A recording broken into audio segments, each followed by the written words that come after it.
Olá, estamos no capítulo 9, intitulado Senhor, instrui-me enquanto coloco minha vida em ordem. Tábita era uma discípula de Cristo. Isso significa que era uma cristã que seguia fielmente os ensinamentos de Jesus.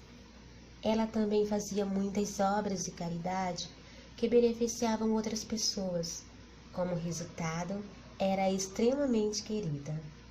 Algum tempo depois de Jesus ter sido crucificado e ter ressuscitado, Tábita ficou doente e morreu. Vários homens foram em busca de Pedro, um dos 12 apóstolos, para levá-lo aonde o corpo de Tábita estava sendo preparado para o sepultamento. Quando Pedro chegou à sua casa, foi para o cenáculo onde ela havia sido colocada. Pediu às mulheres que estavam chorando sobre ela que o deixassem a sós naquele cômodo, e então ele se ajoelhou para orar. Quando Pedro terminou de orar, virou-se para o corpo da mulher que havia falecido e disse: Tábita, levanta-te. No mesmo instante, ela abriu os olhos e sentou-se. Estendendo a mão para ela, Pedro ajudou-a a se levantar. Quando todas as pessoas viram que Tábita havia sido trazida de volta dos mortos, muitos creram no Senhor.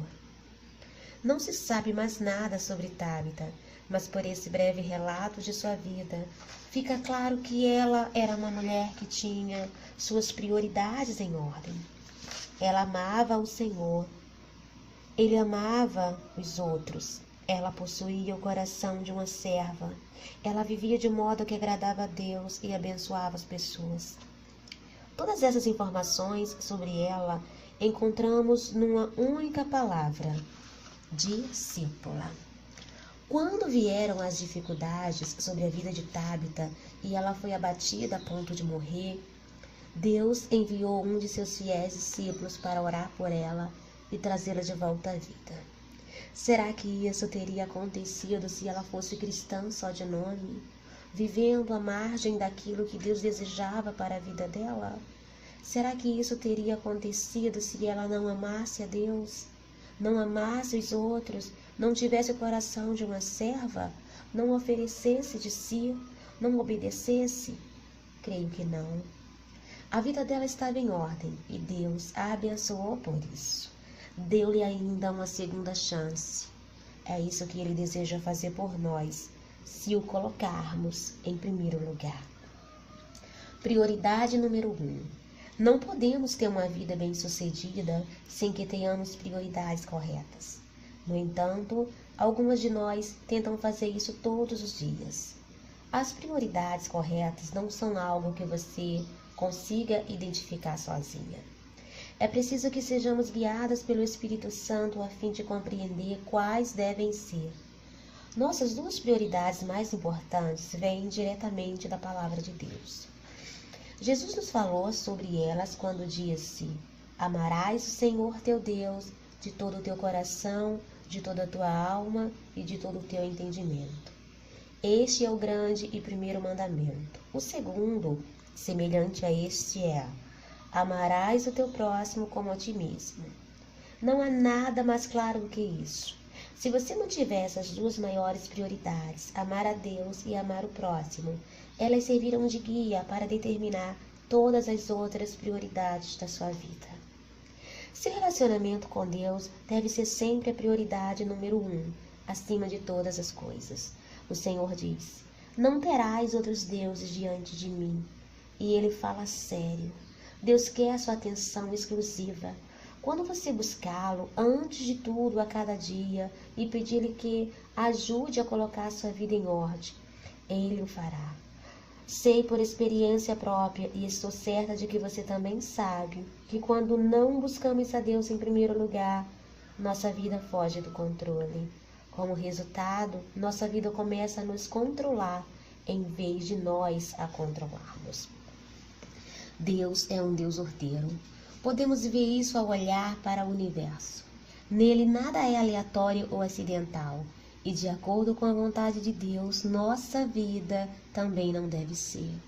Sua vontade é que tudo, porém, seja feito com decência e ordem. Quando orarmos a Ele sobre isso, Ele vai nos ajudar a colocar tudo em ordem. Ele vai nos mostrar como nos alinharmos sob sua devida autoridade, para que fiquemos sob sua proteção. Isso é essencial para que alcancemos tudo que Deus tem para nós. A questão da submissão. A submissão é algo que você decide fazer, não algo que alguém força você a fazer. A palavra submeter implica submeter-se. É uma atitude do coração. Ter um coração submisso significa que você está disposta a submeter-se e a alinhar-se com a vontade de Deus. Nossa primeira prioridade na submissão deve ser sempre de nos sujeitarmos a Deus. Isso significa que você não tem de se sujeitar aos desejos de alguém que lhe pede para fazer algo contrário aos mandamentos de Deus. Você pode ter um coração submisso e ainda assim ser capaz de determinar limites quando aquilo que lhe está sendo pedido é uma violação de sua consciência e das leis divinas. Por exemplo, se uma pessoa investida de autoridade sobre sua vida ordenar que você faça algo errado, ou se ela lhe disser ou fizer algo que seja inadequado ou incorreto aos olhos de Deus, você deve recusar-se a participar desse ato e declará-lo errado. No entanto, não precisa gritar para a pessoa: seu idiota, seu tolo, qual é seu problema? Vá de reto, Satanás. Em vez disso, dê uma explicação respeitosa como: com todo respeito, creio que seu pedido vai contra as leis divinas e não posso cumpri-lo de consciência tranquila, sabendo que traria o julgamento de Deus sobre nós dois. Ou isso que você acabou de dizer e fazer comigo foi ofensivo aos olhos de Deus, e devo dizer-lhe que esse comportamento impróprio não faz bem a nenhum de nós. A diferença entre ter um coração submisso ou não tê-lo é que, na primeira hipótese, você acumulará bênçãos e, na segunda, encontrará dificuldades. O próprio Jesus era submisso a Deus, sem dúvida, as prioridades dele estavam em ordem. Deus diz que este é o teu desejo. Tende em vós o mesmo sentimento que houve também em Cristo Jesus, pois ele, subsistindo em forma de Deus, não julgou como usurpação o ser igual a Deus. Antes, a si mesmo se esvaziou, assumiu a forma de servo, tornando-se em semelhança de homens e reconhecido em figura humana. A si mesmo se humilhou, tornando-se obediente até a morte e morte de cruz. É isso que eu chamo de submissão. Se havia alguém que talvez não precisasse estar em perfeita submissão, esse alguém era Jesus. No entanto, a fim de realizar o propósito de Deus para a sua vida, ele foi submisso à vontade do Pai, a ponto de sofrer de maneira inconcebível e morrer. Que modelo para todos nós! Quando a confiança é traída. Muitas mulheres têm problemas com a submissão por sua confiança ter sido traída, ou no passado terem sido magoadas quando se submeteram a alguém. Ninguém quer ser capaz ou objeto de abuso de outra pessoa. Deus também não quer isso. Tampouco pede que você seja um robô sem raciocínio próprio. É por isso que você deve orar por sabedoria sobre essa questão. Trata-se de um assunto delicado e você precisa discernir o que o Senhor está lhe dizendo. Para aquelas mulheres que tiveram uma experiência terrível com a submissão, gostaria de encorajá-las. Deus não está pedindo que você seja tola, que sacrifique sua sanidade por um princípio ou sofra nas mãos de uma pessoa abusiva. Ele lhe dará sabedoria quando você pedir. Se você se vir seguindo alguém que desobedece à palavra de Deus e às santas leis divinas, sem falar da desobediência à sua própria consciência, não estará sendo submissa, estará sendo burra. Não se deixe levar por isso. Soube de uma mulher que se sujeitou a um marido abusivo e ele acabou matando-a. Ela não possuía discernimento espiritual, pois não colocava Deus em primeiro lugar, nem o buscava para saber o que fazer. Em vez de fazer o que era preciso para encontrar ajuda, ela permaneceu naquele relacionamento de violência até que se tornasse uma tragédia. Isso não é submissão, é insensatez. Soube de uma outra mulher que não se submetia ao marido de modo algum e acabou perdendo a família e o lar. como foi violentada sexualmente por um líder de sua igreja quando era adolescente, nem cogitava confiar em qualquer homem de forma a submeter-se a ele. É preciso que haja um equilíbrio e ele só pode ser encontrado ao sujeitar-se primeiramente a Deus. Peça que ele ajude a discernir exatamente de que maneira e a quem você deve ser submissa. Não se submeta sem visão nem conhecimento. Saiba o que você está fazendo. Quando o desejo de seu coração é fazer o que é certo e está dentro da ordem correta, Deus a ajudará a encontrar esse equilíbrio perfeito. O devido lugar.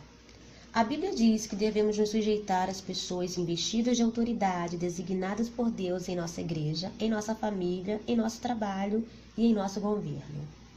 A fim de estarmos dentro da devida ordem e para que nossa vida corra bem, é preciso estarmos arraigados numa igreja. Ela nos dá uma base de operação, sem ela não conseguimos ir tão longe quanto Deus deseja. Cada igreja tem uma característica e propósitos singulares. E você não será feliz até que encontre aquela que Deus tem para você. Isso não significa que você deve ir a uma igreja diferente a cada semana até achar uma perfeita que faça completamente feliz. Não existem igrejas assim. Afinal, elas são constituídas de pessoas imperfeitas como nós. Significa sim que você precisa pedir a Deus que Ele mostre onde se encontra sua família espiritual. Quando você estiver na igreja que deva estar, vai reconhecer a voz do pastor como uma importante autoridade espiritual em sua vida. De novo, é preciso que você tenha sabedoria e direção do Senhor.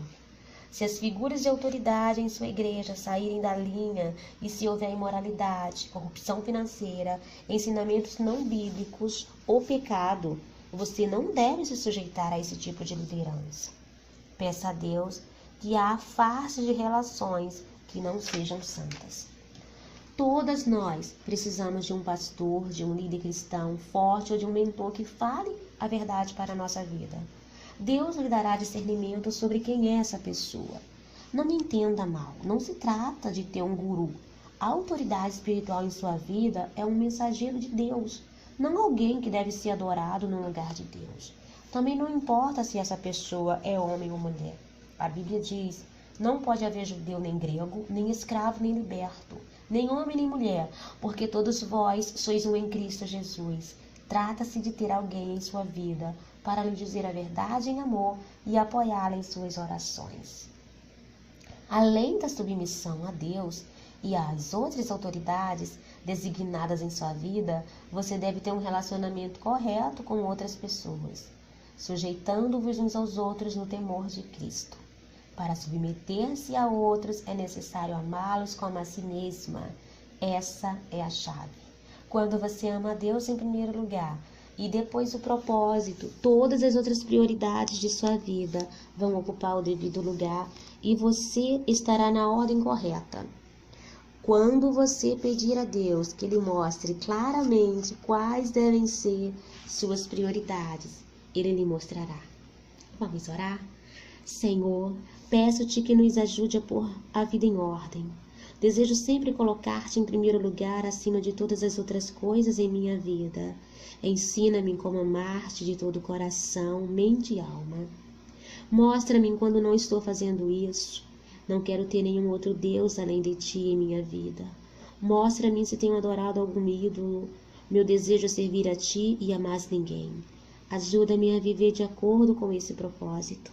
Dá-me um coração submisso. Ajuda-me a submeter-me às autoridades governantes e às partes certas na minha família, meu trabalho e minha igreja. Mostra-me quais devem ser as autoridades espirituais corretas em minha vida. Faze com que eu crie raízes na igreja que desejas para mim. Ajude-me a estar devidamente alinhada em todas as áreas de minha vida, sujeitando-me de boa vontade a outros quando devo fazê-lo. Mostra-me claramente a quem eu devo ser submissa e de que maneira. Dai-me discernimento e sabedoria sobre isso. Mostra-me quando não estou me submetendo às pessoas certas da maneira correta. Sei que a minha vida se não estiver dentro de ordem correta, não receberei as bênçãos que tu tens para mim. Contudo, sei também que, se eu te buscar em primeiro lugar, tudo o que preciso será acrescentado. No dia de hoje, eu te busco em primeiro lugar e peço-te que tu me incapacites para que eu coloque minha vida em perfeita ordem, que eu jamais venha a sair da cobertura de proteção espiritual que tu colocaste em minha vida.